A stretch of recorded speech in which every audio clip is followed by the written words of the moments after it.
रखा था जिसमें कुछ इस प्रकार से इंजन का साउंड आ रहा है।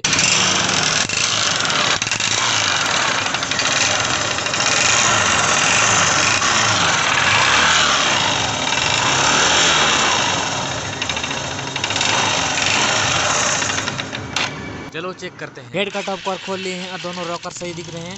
अब ऑयल को देखते हैं ऑयल कैसे आ रहा है। तो ऑयल भी यहाँ पर देख सकते हैं, यहाँ पे ऑयल भी प्रॉपर चढ़ा रहा है। अब हेड और सिलेंडर किट को खोलने के बाद देखते हैं पिस्टन का हाथ कुछ इस प्रकार से है। जो साउंड था वो पिस्टन का था। इसका कनेक्टिंग रॉड बिल्कुल सही है, तो इसमें हम डालते हैं पिस्टन और नया ब्लॉक किट। अब चलिए ब्लॉक किट नया डाल के देखते हैं।